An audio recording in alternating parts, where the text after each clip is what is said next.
Hi everyone, it's Lavely with another video. Today I'm going to show off my completed 2025 reading journal. She's thick. Like seriously, I used every single page in this thing. The elastic is holding on for dear life. I'll start the video off with just a flick through of everything, so if that's what you're here for, you can see that first and then go on your merry way. But if you want to hear me ramble on for a while, I will stick around and talk more about everything after that. This is going to be a long one for sure, so definitely grab a snack, a drink, and make sure you're comfy.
Alrighty, let's get into this journal. This is going to take a while. I'll see if I can put a list of the books I read and reviewed below so that if there are any you would like to avoid spoilers for, you can. I did have some spoilers in my reviews, my written reviews.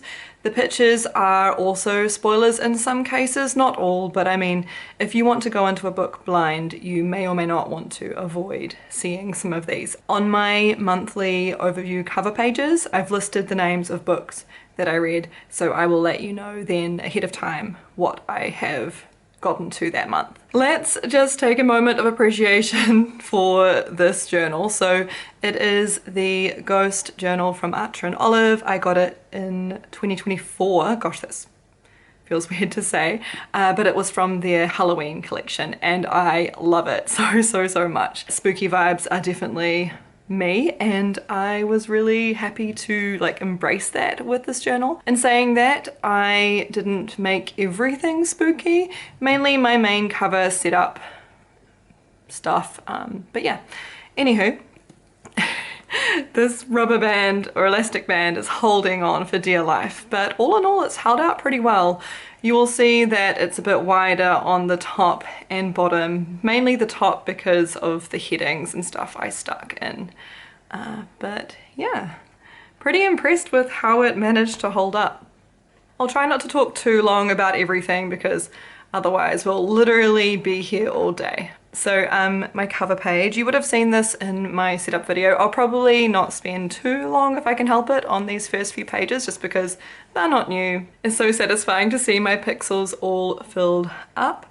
I definitely made a muddle on a couple of these. I would jot down notes on my phone for like any days I missed reading because that was definitely the lesser occurrence. The ones with the circle on them are days that I read or listened to an audiobook. It definitely ended up being what I did more often than not, and in fact most of the books I read now are audiobooks. It just works so much better for my lifestyle, being able to multitask while I read a book, which is really cool. And considering that yeah, my goal was to try audiobooks, I can definitely tick that off. I'm gonna say that I achieved all of my goals. I mean, yeah, there were a couple of days I didn't read every day, but like, I put a smiley face in that box. I'm happy with what I did. All of these are just in good fun, so yeah, that is that. I completely blew through my goal of 25 books in the year, by the way. You'll have to wait and see how many books I read exactly in the year, but yeah, it was definitely more than 25. Now this page is definitely still my favorite, and it's really cool to see it all filled out. So on this side I have my physical TBR. I definitely will be changing how I do this next time, or rather I have changed it because I have started my setup for this year. Yeah, so not every new book was a purchase. Some of these books were given to me, but I didn't really have a key for that, so next time I think I'll just put new books as opposed to like new purchases. I didn't do the best with reading books from my physical TBR, but I mean, I still read a few, so I'm not mad about it. A couple of these were rereads technically, or like books I put on here, the ones I wanted to reread. And yeah, I definitely got a fair few new ones in here. I'm impressed that I was able to fit all of these in. I did have to put a couple here and a couple down here by my cats. These are just the key. I did make a little muddle when I was coloring things in at the end. I had a category for comics and manga, but I colored them in already as physical books because I mean they were. So once again, live and learn. I'll do this differently next time. My 25 and 2025, this was kind of just a idea spread. Books that if I, you know, had a moment and I didn't know what to read, I could look at this. So yeah, I didn't read all of them. I never really intended to. It's just a TBR of sorts. I put little stars on the books I did read though, and there's a fair few of them there. My series tracker has a lot more on it than I thought it would. I remember saying at the beginning of last year that this is an obscene amount of lines considering I'm only planning on reading 25 books. But here we are with over half of these lines used up, so yeah, very handy that I was prepared. So these two book clubs went very differently, as you can probably tell from looking at them. So shameless plug, Bookily Worms is a book club that I run over on my Discord server. Anyone's welcome to join, by the way, so definitely get in on it if you are into reading fantasy books. Although in saying that, we've had a run of like not necessarily fantasy recently. We dip our toes into other things. But yeah, so I am proud of the fact that I read 11 of the 12 books. There's only one that I missed, and it's kind of funny because it was in August, which was my birthday month. This one was voted in. I actually don't think anybody read it. It was a bit of a flop, which is sad. But we had so many really cool discussions about a lot of these. It was really interesting actually in our wrap-up voice chat. Feedback from everyone. We really liked the best books, obviously, right? Like the ones we rated highly, we loved. But as far as the book club's concerned, we really enjoyed ripping into books. You know what I mean? Like completely roasting them. The ones that we found controversial or that kind of didn't hit the mark, we enjoyed talking about them the most, funnily enough. Busy Mum's book club got too busy, I suppose. So this is the book club that got me back into reading. So I have a lot to thank it for. However, it really just died in 2025. This book was my only DNF of the whole year. It just, I couldn't, I really couldn't. I think I got to like 15% of the book and I just, no. I tried to revive things by getting everyone to read Godkiller. I organized a bunch of stuff in and around Godkiller, but I just don't think it happened, and obviously you can see what happened from then on out. It just kind of fizzled, but that's okay because I had Bookily Worms going strong, so yeah, all good. It still has a page. I'm not mad that it's empty. It's just a little bit unfortunate. Anticipated releases. I didn't use this as much as I thought. I mean, I guess I did. I was hoping I would add more to it as the year went, and I didn't. There are definitely books that I read that were new releases that I didn't put on here, or books that I was keen for that I didn't put on here. But I mean, the ones I did put at the beginning of the year, I did reference, so yeah. This was going to be where I'd put my wish list. I guess any books that I read from anticipated releases that I wanted a trophy by of. I suppose I could have put the Nightblood Prince in here since I did actually pre-order that and I got a physical copy, but yeah, it's fine. Watermoon hardcover is still there and I still would like to get that someday. My book bracket is fine. I don't think I'm going to do a book bracket again in 2026. I had it in quarters and then went from there. A lot of my top books weren't represented and that sucks. I mean, these are all great, don't get me wrong, but it doesn't feel fair. And I know people have that critique of book brackets that, you know, let's say you had a really strong month with lots of amazing books and only the top one got through. I mean, I did tell myself that if that happened and I had a weak month or a weak quarter, I would put a book from a previous quarter on here. I didn't do that because I did have things I could put forward. But yeah, I think I might try something different. I put some things in my best characters and whatever. I didn't bother filling out the funniest and saddest. I just couldn't think of anything to put there. Not that I didn't read funny or sad books, but I don't think I'll do this again. I wasn't sure what I wanted as far as book awards. I thought it'd be cool to have something, so I had this, but yeah. I did put best characters from the Locked Tomb, I'll say trilogy, but there is a fourth book coming at some point soon, hopefully. Electo the Ninth, please. Let's just manifest it. It didn't make it through to here, but I wanted to represent it somewhere on my awards, so that's there. Most memorable setting, I put Project Hail Mary and Brigands and Bread Knives. And then longest, I've got Heavenly Tyrant and Harrow the Ninth. And then I've already told you about my DNF of The Secrets of Wilderford Castle. This died completely. I'll tell you why. So the thought behind this was to put words that I looked up, words I didn't know the meaning of, that I looked up while I was reading, because this was happening, right? I was reading on my Kindle more often than not, and you can long press on a word and it will give you the definition. And that's great. You can go back afterwards and literally just get a list of your words. But I moved towards audiobooks, so that wasn't really a thing I was doing. And then I just couldn't be bothered going back. So yeah, it's pretty. I'm not mad about it.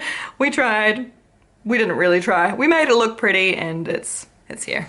Yeah. Speaking of spreads that just died a death, this first line spread, I very quickly realized that it just wasn't gonna work for me. So first things first, why on earth are the first lines of so many books so long? I want to say this was all from January.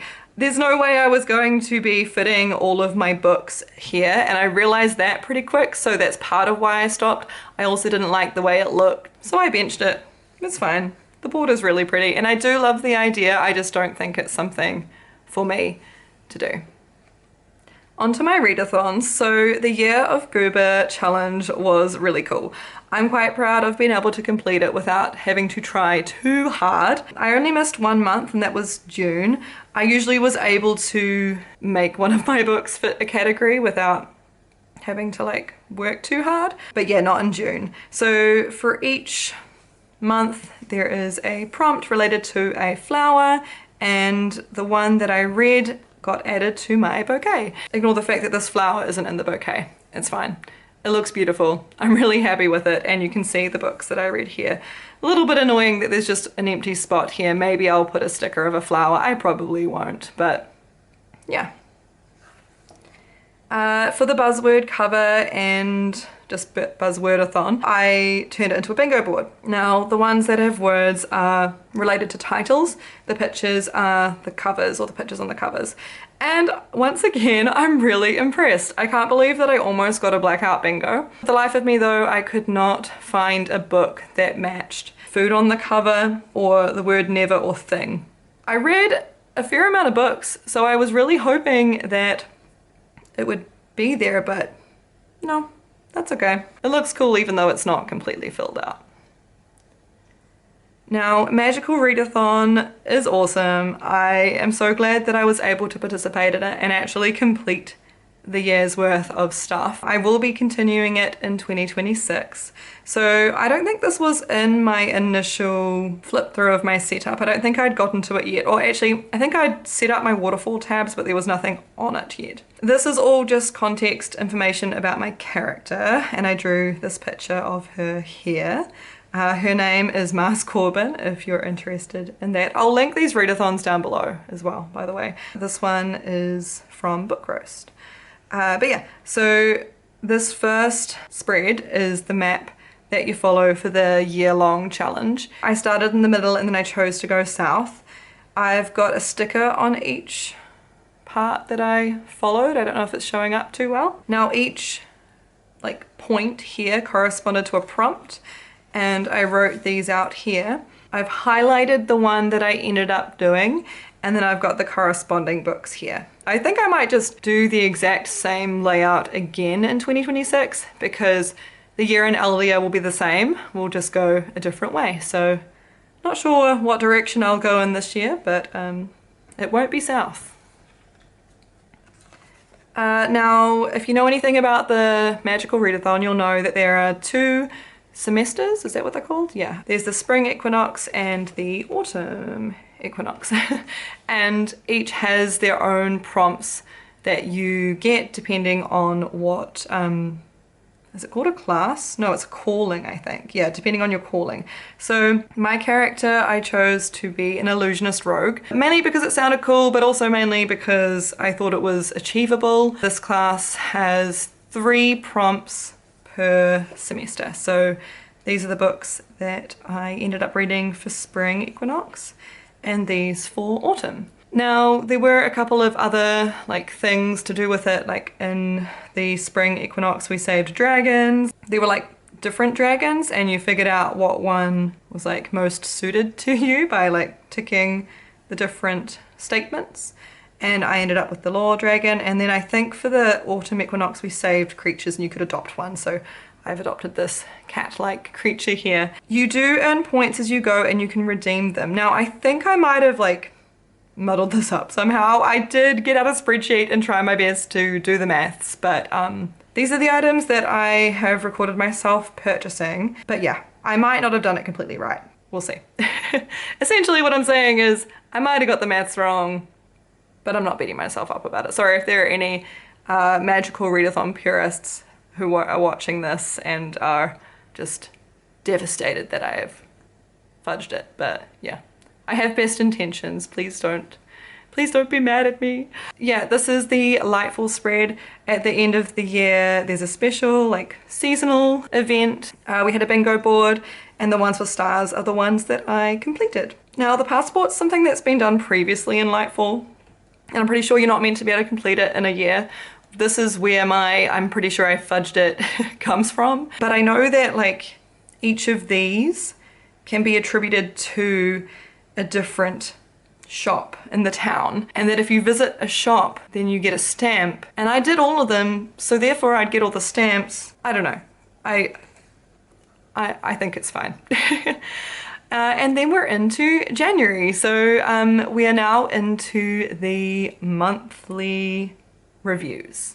In the month of January I read All Systems Red, Heavenly Tyrant, The Housemaid's Secret, Wild Eyes, The Many Deaths of Layla Starr, and Bookshops and Bone Dust. So if any of these are books that you are avoiding spoilers for, perhaps skip to the end of January. I don't think I reviewed them in that order. I'm pretty sure The Many Deaths of Layla Starr is first, but yeah. My written reviews likely will have spoilers in them. I try to not be too specific, and I usually just talk about my general feelings. I don't police what I write in my reviews. It's really just a brain dump. There are pictures with each and every one. I try to find fan art or pictures online, and a lot of these could be considered spoilers, so yeah. Speaking of fan art, I have used a lot of it, and it's not created by myself. I'm an artist myself, and I am very aware that using someone else's art without permission is like, just don't do it. But this is for myself, right? I'm not selling it, I'm not doing anything with it other than, I guess, sharing with you now. If you have any questions about where I found any of the art pieces, ask and I should be able to tell you. At the very end of my journal, I do have an artist acknowledgement page. This made me feel a little bit better about using art from other people online. Just wanted to put that disclaimer out there. Each of my cover pages follows the same structure.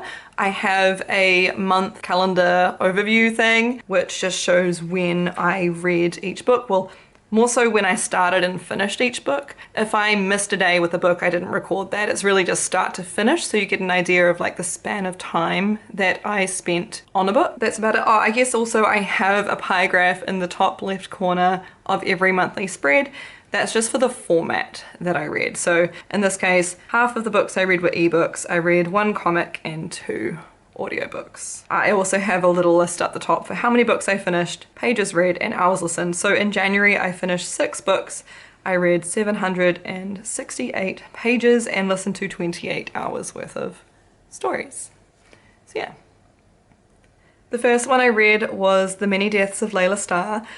This is a beautiful graphic novel. I got it for Christmas. I'm not going to talk too much about the book specifically. I'll kind of just give you a brief vibe, I suppose. Like, would I recommend it? I would definitely recommend this graphic novel. I did give it a 100% 5 out of 5 star rating. It's really, really cool. It's about a god or a goddess, I suppose, who gets sent to Earth and just kind of what she does. It's very cool. You can see here that I've got the Ghosty Goober sticker, and I've got my buzzword little bee. If you see these on a review spread, it just means that I use that book for that thing. I also have a little Aurelium one, and a little one for my book club as well. All Systems Red was the book club pick for Bookily Worms. I don't usually do sci-fi or space. Funnily enough, I read a few sci-fi space books in this year. All Systems Red was one that came highly rated. I enjoyed it. It was good. It's a TV series now. I have not seen it, but definitely would recommend it. Murderbot is just, they just want to live their best life and watch TV, and I can relate to that. Now, The Housemaid's Secret and Wild Eyes are both sequels of books I read in the Busy Mums Book Club in 2024. So I thought I would give some sequels a go.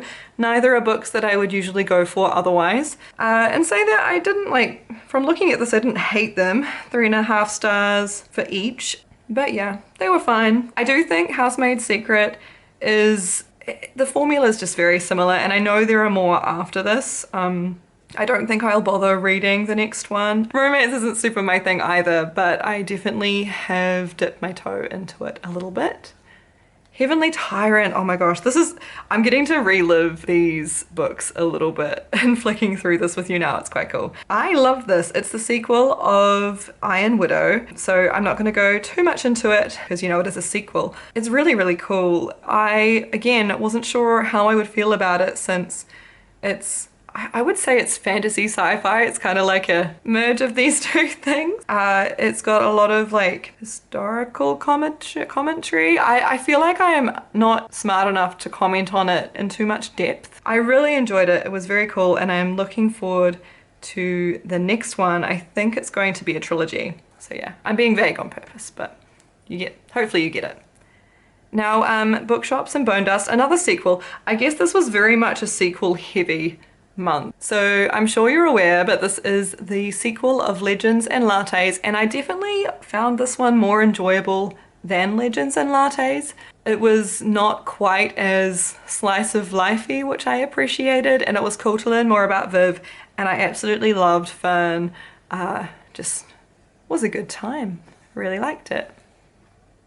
And into February. So in February I read the Avatar: The Last Airbender The Promise comic, Every Heart a Doorway, Project Hail Mary, The Unfinished, The Secrets of Wilderfort Castle, rather I DNF'd that one, and then The Delegate Dream Department Store. Finished 5 books, read over 1,000 pages, listened to 16 hours.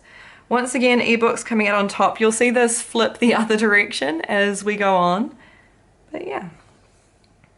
Now, this was the Bookerly Worms Book Club pick. This one was controversial. A lot of people loved to hate it. I finished it thinking, oh yeah, maybe it's okay, kind of, but had to really push through at the end. It's got a really cool premise, essentially. It's like this store that sells dreams. That sounds really cool, right? You go there when you're sleeping and you choose a dream, and that's kind of the premise, I guess.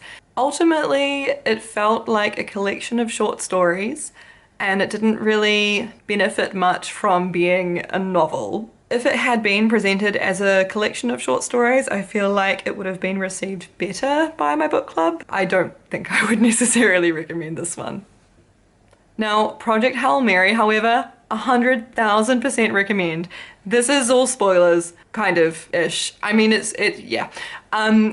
Hopefully you have read it, and if not, well, don't look too closely, I suppose. There is a movie coming out, and the trailer in itself, well, the trailers, because there's multiple, they are spoilers too. I hate it. Why do trailers show so much these days? But yeah, this book should be everything that I don't like about space fiction, narratives, whatever.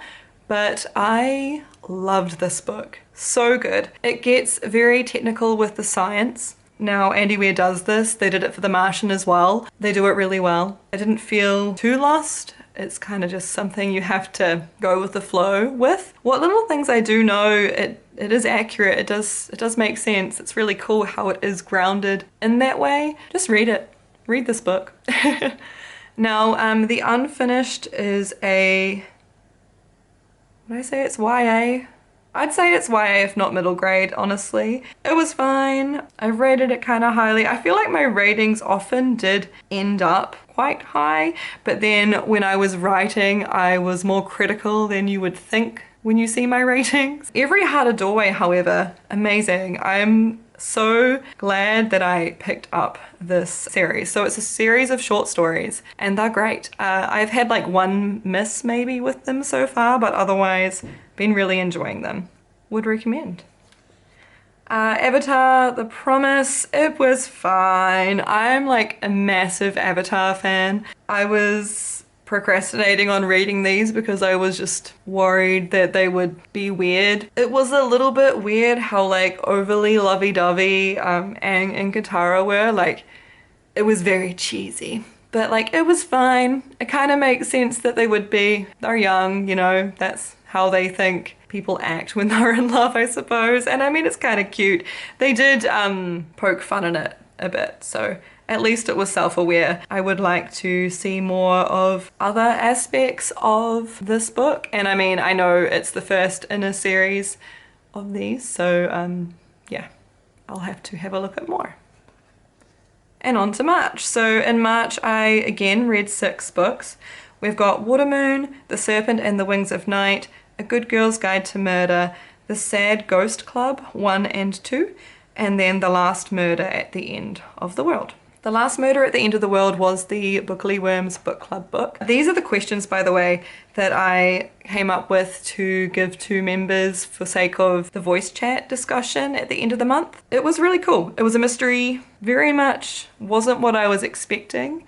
I don't want to say too much more. If you enjoy mysteries and figuring things out for yourself, or trying to, reading and being lost and then making sense and being like, whoa, read this. It was cool. I've not read any of his other books, but I hear that they are good too. From memory, this author does like very different genres for each book. They kind of take that on as a challenge for themselves, which I thought was really cool when I learnt that. Now, Sad Ghost Club, I picked up a physical copy of, I think it was the second one at a store near me. Figured, well, I need to read the first one, so I found it and yeah, it's fine, it's cute. I think there's more. It's an easy read, it's sweet. Now, A Good Girl's Guide to Murder is a book that I had on my list. I listened to the audiobook for it. I did enjoy it. The accent and the effects were a little distracting at times, but overall I wasn't mad about it. I don't think I'm going to read any more in the series. I know there are a few, but I'm kind of happy leaving it how it ended, personally.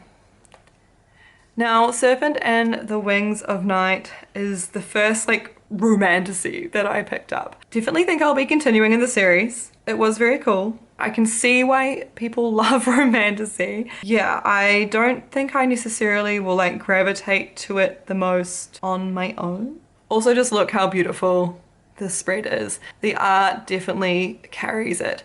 I think I did it for Heavenly Tyrant too, but I really liked finding a big piece and putting it on one side so that it just offset everything. You'll see me do that a fair amount.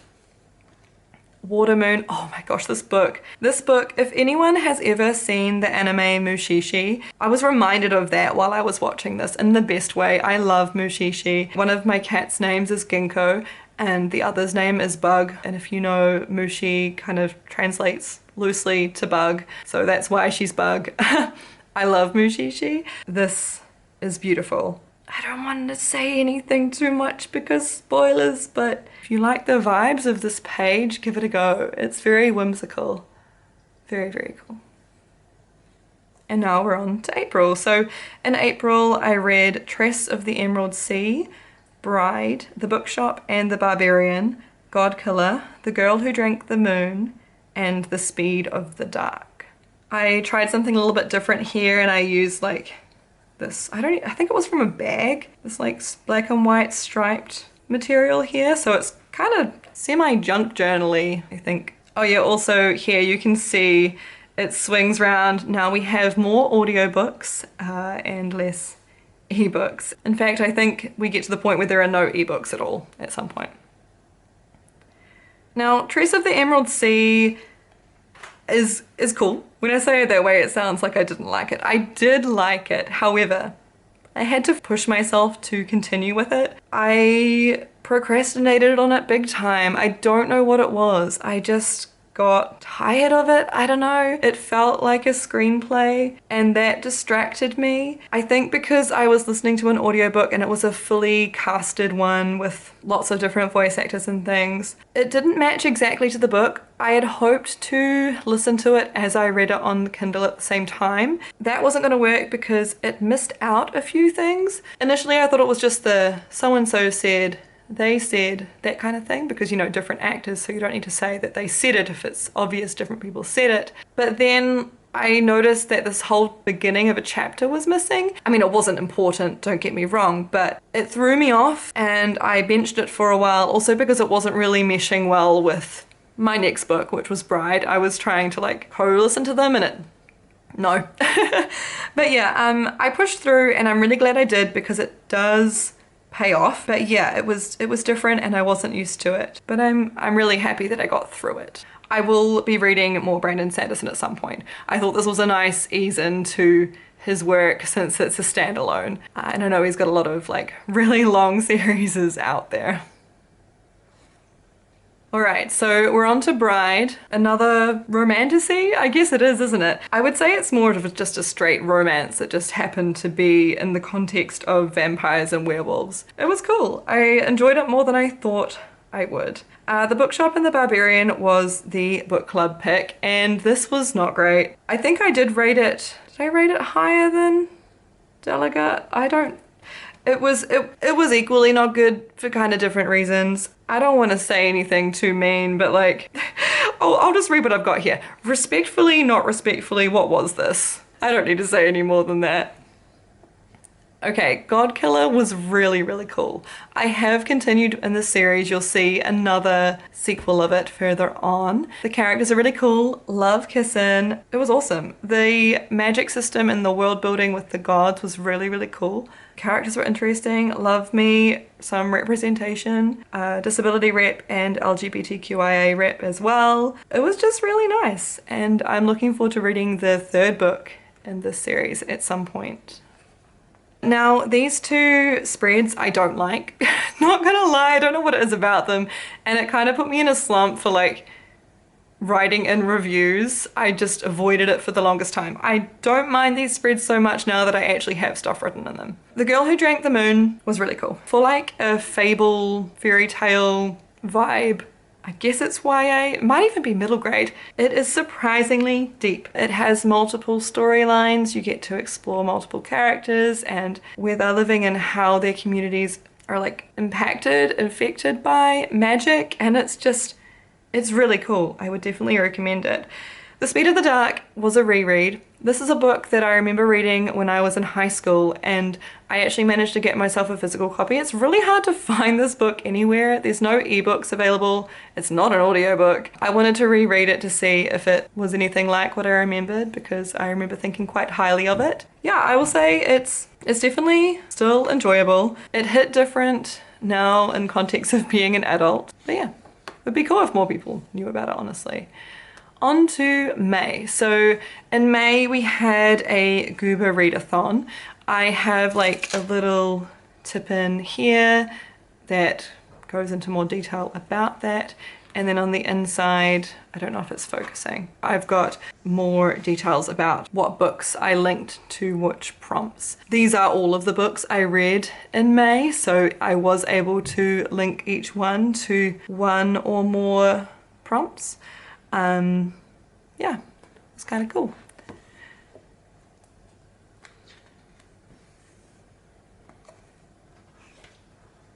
Now, this was the book club pick for this month, and with this I have a new favorite series.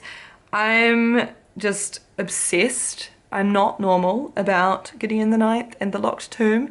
I read, or rather listened to, these books in reasonable succession. They are great. Read them. You kind of just have to go in and know that you're going to be confused, but trust that the author has a plan. Tamsin Muir has not failed me yet. Just so good. I could talk a long time about these, but I won't. I feel like you've probably heard about them, and if you've not heard about these books and you're curious, definitely give them a go. They're all very different from each other too. Now, The Rainfall Market was one that I buddy read with a friend of mine, and we were really hoping it would be like Watermoon. Unfortunately, we were disappointed. It just kind of fell a bit flat, but it was still very cute. Still had some good vibes going, but yeah. Silver Elite was trash. I mean, yeah, I gave it 3 stars. It was fine. Yeah, but no, it kind of wasn't. I'm pretty confident it was written with AI. The cover definitely is AI generated. Did I still finish it? Yes. I don't really have any excuse. I don't know what to say for myself. Let's move on. Now, this book was given to me by my husband and my daughter for Mother's Day, and if you know this book, you'll know that that's kind of a weird choice for a Mother's Day gift, but it was really cool. Very well written. It says it's a horror. I guess it kind of is. Not in like a jump scary way. I'm not a horror reader, but it was like, I didn't mind it. There wasn't a lot of witchcraft in it, considering it's called Witchcraft for Wayward Girls. Was very cool though. The gist of it is that you have young girls who are expecting children out of wedlock, or you know, they're young, right? Teen pregnancy kind of thing, and they're sent to this house to kind of wait out their pregnancies so they can then go home as like model citizens again. And yeah, that's messed up, right? Each girl has their own backstory, their own context around their pregnancies, and it doesn't shy away from talking about them. It's written by a man and he did such a good job. Like full credit to them. And I didn't realize it was until I read the author's note at the end. Yeah, very, very cool. This book was my book of the year, if you remember from my book bracket. The spread is not my favorite spread, which is kind of devastating, but yeah, there was no fan art for this. But I did have some really cool stickers from Sticky Club. There were literally doors 1 month, so perfect for this. But yeah, it's very cool. It's a debut novel as well, which for that, it's just even more amazing, honestly. It's about a girl who is given a book that's the Book of Doors. It can open doors anywhere, and that's really cool, except there are other magic books and they can do other things which are just as powerful in other ways, and it really explores what that means. It doesn't shy away from being brutally just, I guess, violent in some cases. It shows just how evil some things can be. It's good. Read it. It's my favorite book of last year, so yeah.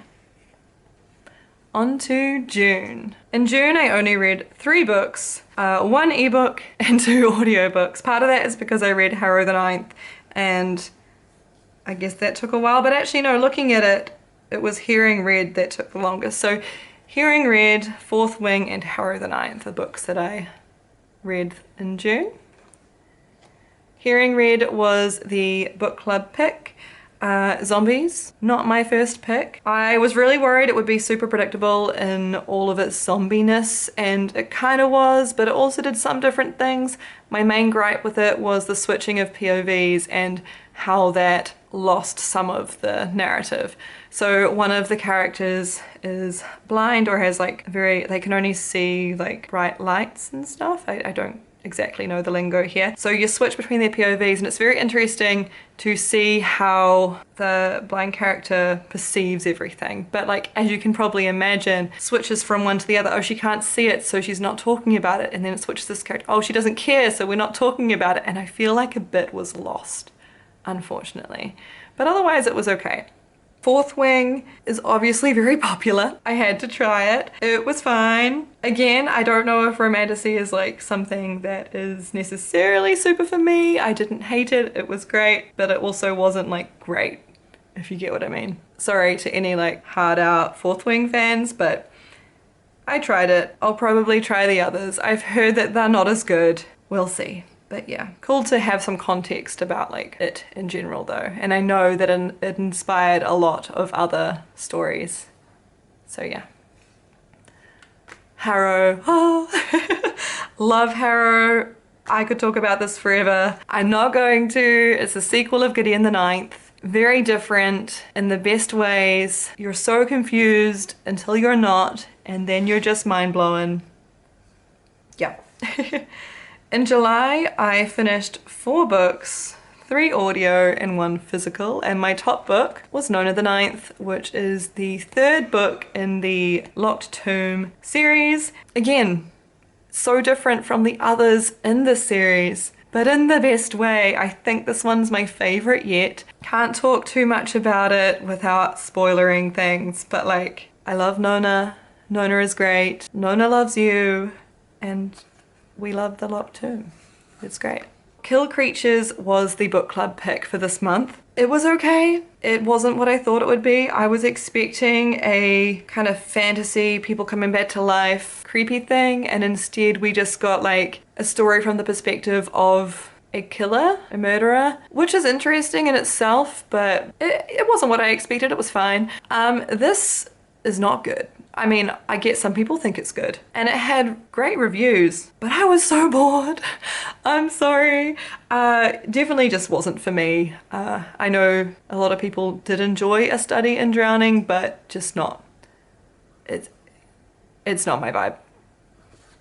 Moving on. Beautiful Darkness is a graphic novel that I actually bought a physical copy of. There was a shelf at a store that had like employee recommendations, and this was on there, and it was described as like, don't judge it by its cute art style, it's dark AF, and it is. It just punches you in the face with just how brutal it is, and it just keeps going. You think like, oh yeah, it can't get more like obscene and just violent and gross, and then it gets more of that. But yeah, very interesting. Definitely a cool one to try, yeah.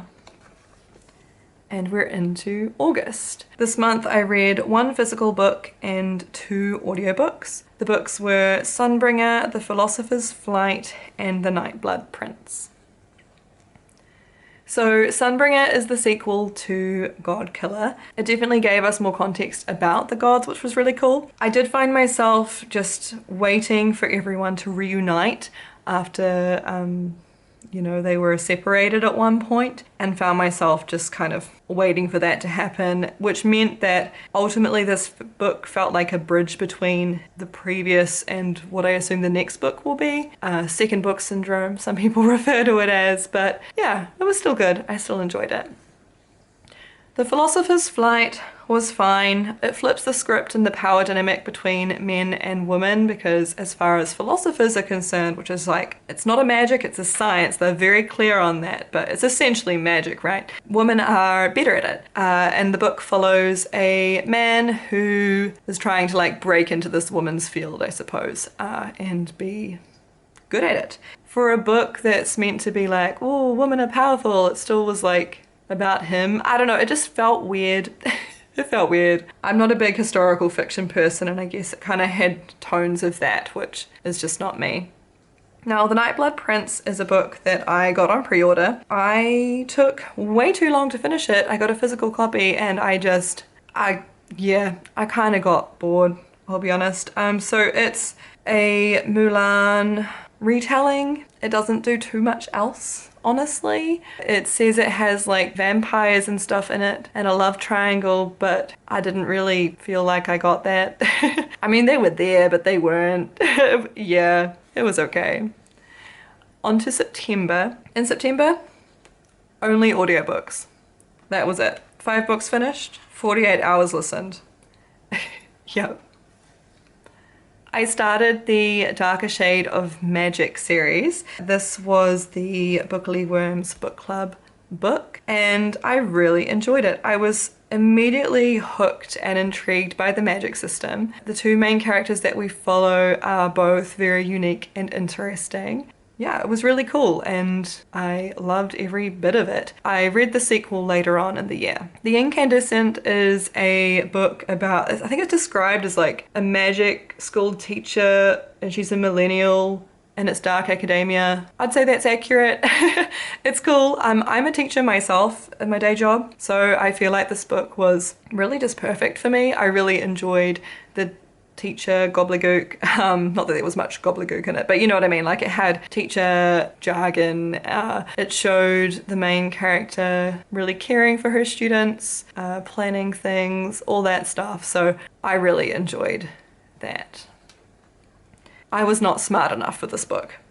I'm sorry. I didn't feel equipped to rate it. I didn't even give it a star rating. It was poetic. I can't say much more than that, unfortunately. I never read this growing up, and I've heard that it's cool and great and people have nostalgia for it, so I read it. And unfortunately, I am not a 12-year-old boy, so I did not really like it. I'm sorry. I do think also because I've seen the movie at some point in my life, I didn't think I had, but I must have. A lot of things that happened were familiar, so I wasn't surprised, and that added to my boredom, so yeah, unfortunate, but I can see why people enjoy it. Another space book. Look, again, not a book I thought I would enjoy, but here we are with another space book, another sci-fi, and I actually really, really liked it. Could you say it's romance? Maybe, probably, I guess, yeah. I mean, look at, of course it is, but like, it's not the main thing that's going on here. There's so much more going on. Kept me guessing. The like shock and just, yeah, it's good. Definitely give it a go if you're interested. And we're on to October. So in October, I actually read far more physical books, and you can see why. So I started Lore Olympus. My library had the first 8 volumes, I want to say. I finished 10 books in October. Most of them were graphic novels from the library. So we've got Lore Olympus volume 1 to 5, Secret Passages 1985 to 1986, and My Monster Girlfriend. Those are all graphic novels. Also, The Very Secret Society of Witches, A Gathering of Shadows, and Welcome to the Nam Dong Bookshop. Apologies, I probably said that wrong, so yeah. Okay, my camera is about to run out of battery, so let me just...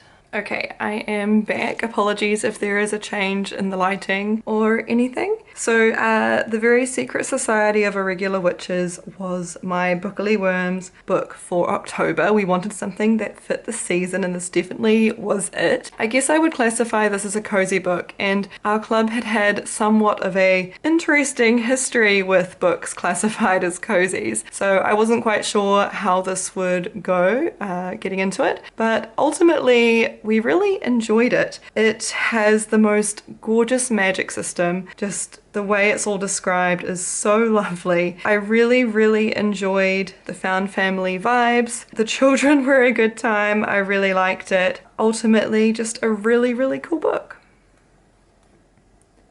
Now, this is the sequel to A Darker Shade of Magic. It was alright. Ultimately, kind of disappointed. It very much suffered from that second book syndrome. I don't really think much, if anything, was achieved here in this book, which is really unfortunate. I won't go into it too much, but I guess if you know, you know.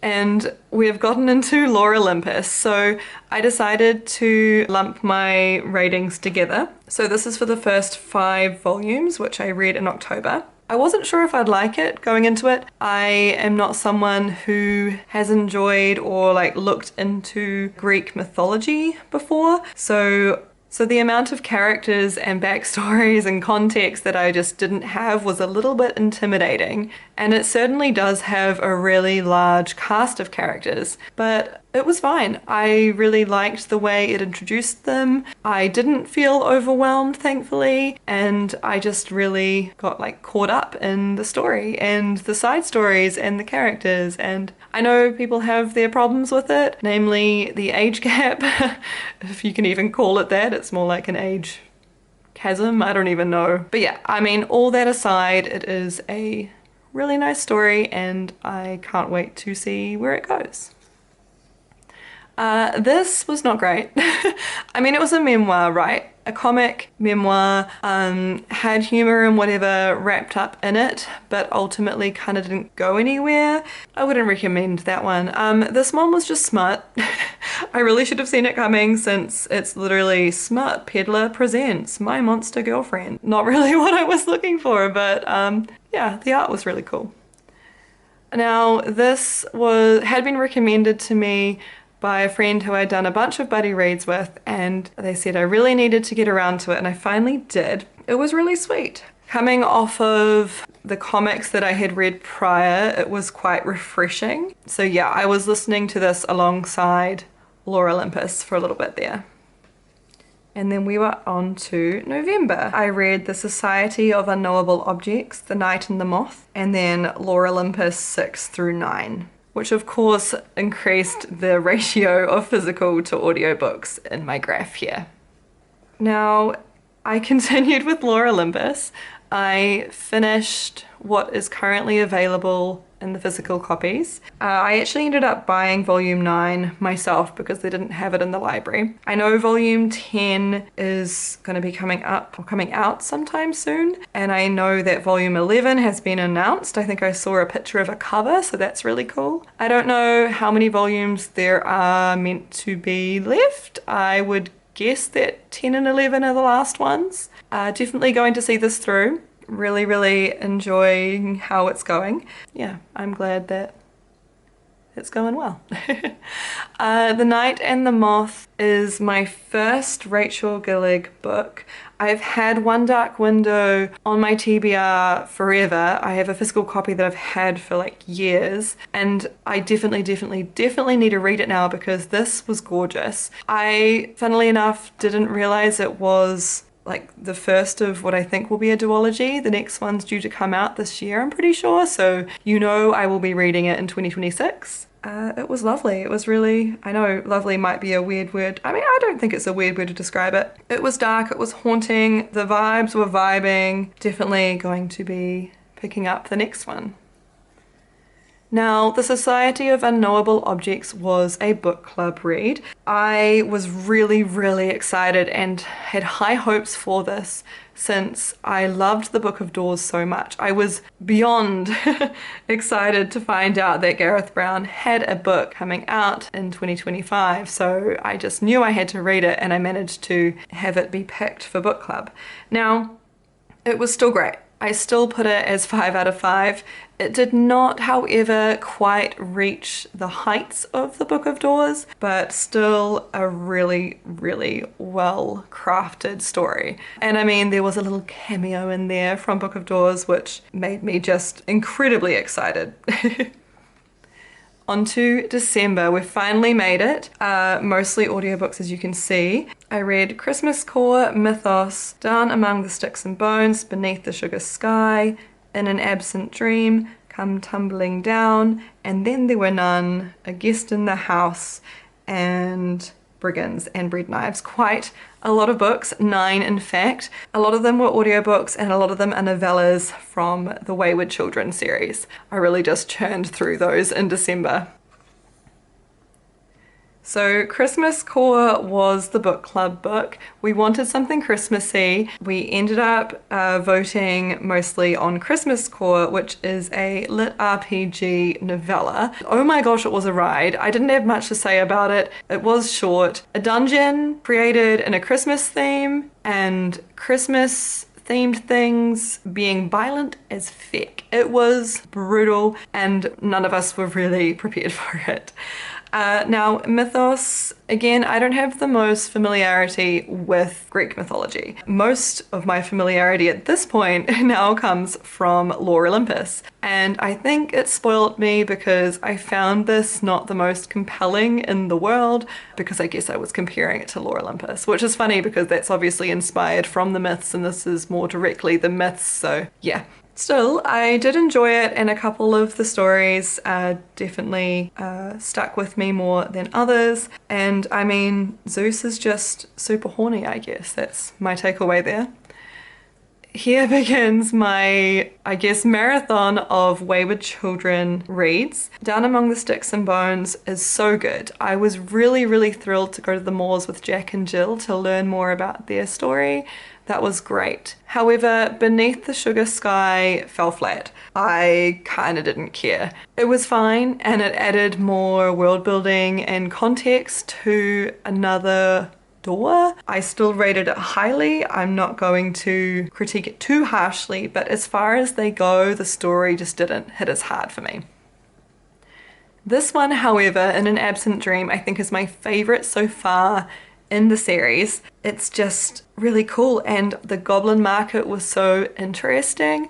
I really would like to hear and learn more about it in a future book. I would not be mad about going back there in another novella. It was just really cool. It was really, yeah, just really interesting. The whole thing about fair value is just a really cool concept for a world. Now, Come Come Tumbling Down is a continuation from Jack and Jill's story. Now, a few of these books, I guess like this one, you could read in isolation if you wanted to. I'm choosing to read them all in publication order. Some of them do directly run in from one to the other. And I mean, they all have characters that have brief appearances, I guess, in other books to some extent. But yeah, this one definitely is Jack and Jill. It was fine. Not my favorite, not my least favorite. It was cool. I do enjoy their story. But yeah. Now, I picked up this copy of And Then There Were None from a bookstore while I was away for Christmas, and I read it in like 1 or 2 sittings. I have never read things like this before. I've been told that this is both a good and bad first Agatha Christie book. Initially, I took a bit to kind of get my head around the language. It's very different from what I have been reading. Come the end of it, I initially was like, oh yeah, so. I think potentially due to where I was at when I was reading it, I wasn't trying to solve it as much as I was potentially supposed to. Like for a whodunit, I really wasn't figuring out or trying to figure out whodunit. So when it was revealed, I was just like, all right. I didn't get that satisfaction. That's definitely a me problem. It was a really well-written book, and the more I think about it, the more clever I find it. I don't think I'll ever reread it, but yeah, it was cool. Now, this is a graphic novel that I picked up a little bit ago. It is very beautiful. The art style is gorgeous. I would say it is a horror. It's one where you read it and then you finish it and you're like, wait, okay, what happened? And you just kind of have to let it sit, and you might still not quite understand or be able to explain what happened, but that's part of it, and that might not be the best sell, but it is very, very cool. Yeah, I definitely will be rereading this. A lot easier to do that given it's a graphic novel. Super cool illustrations, lovely art style. It flicked between this kind of grayscale color usually to like these almost dream sequence vivid, bright colors. It was really, really cool. And then my final read of 2025 was Brigands and Bread Knives, and I loved this book. I would say it is my favorite from this universe so far, like hands down without a doubt. Fern is just really, really cool. I think I loved that this one is all about getting going again as opposed to slowing down. The other 2 books, Legends and Lattes and Bookshops and Bone Dust, both were about settling down and kind of slowing down, whereas this one is new adventures, and that definitely resonated with me more. It's really, really cool. Now, onto the statistics. So let's lay this down. So in 2025, I read a total of 68 books. 69 if you include my DNF, but I'm not going to include that. I'm going to say it's 68. You can see here how many books I read per month. October definitely leading the way, mainly due to Lore Olympus, and then December close behind with all of the Wayward Children novellas. It then breaks down into pages read, which is on Kindle or comics or physical copies, and then hours listened with audiobooks. So in September I didn't read any physical or ebooks, but I did listen to quite a few hours worth of audiobook. This breaks down my star rating, so most of my reviews put books at 4 stars, so that's 36.8%. I had quite a few 5-star reads, which is really, really cool. A couple of 2 stars, nothing below that. I guess my DNF would be a 0 star, and This Is How You Lose the Time War didn't even get a rating, so I don't quite know where I'd place that, but yeah, most of the books I read were from a series of some kind. This is a genre breakdown. Most of what I read could be classified as fantasy, a fair amount as romance, which surprised me, but then I realized that I'm pretty sure this is Lore Olympus talking. It definitely tipped the scale a little bit considering there's 9 volumes. A fair amount of literary fiction and yeah, a couple of sci-fis. I would say more than 2, but I think the likes of Heavenly Tyrant would have probably ended up as fantasy. It might have ended up as a fantasy, I'm not sure, but yeah, I read mostly novels and graphic novels. There's some novellas in there too. And then as far as my way of reading, about half actually were audiobooks, 46.4%, physical being next with 29%, then ebooks and a little bit of mixed media in there too. That's when I was listening to books or reading on my Kindle, like intermittently. And then this is just authors, so majority of the books I read were written by women or people who identified as female, and 24.6% male. I did read a couple that have multiple authors, and then there's a little wedge in there too for non-binary and authors who do not share their gender. Yeah. And here we have my artist acknowledgements. I'm not going to read through these, but I will list them below or link to a Word doc where I have them all listed. Again, if you are curious about where I got any of the pieces of art in this journal, please just ask and I'll be able to let you know where I found the images. And then finally, we have my reflection. This was quite a helpful process at the end here. I just wanted to know, okay, I'm finished, cool, but when I do this again, what do I want to keep, remove, add, or change? Definitely a few things that I want to keep going with, but some things I'm not going to bother with for my 2026 reading journal. A couple of things I want to add are a books acquired shelf and a library hire tracker. I think that'll be cool. And I want to change how I do my pixels, make it a lot simpler. And instead of tracking my... And then we just have a washi tape graveyard. I think this looks cool and it means I'm not wasting things so much. But yeah, that is everything. My whole reading journal filled from front to back, completely full. Couldn't fit anything else in here if I tried. So yeah, that's that. This journal is officially finished. I've already started on my 2026 setup. I say that as if I'm organized. I know it's February. If you've stuck around till now, I think you deserve a little sneak peek. So this is going to be my 2026 reading journal, going for a different theme this year. And of course I had to outdo myself with that window at the start. So not only do I have one window, but I actually have 3, and there's a cat that's just full of opinions. He just wants to be held, I think. Once again, if you have any questions about where I got any of the art, about any of the books, please let me know in the comments below. And yeah, thank you so much for watching. It has been lovely, and I'll catch you in another video sometime soon.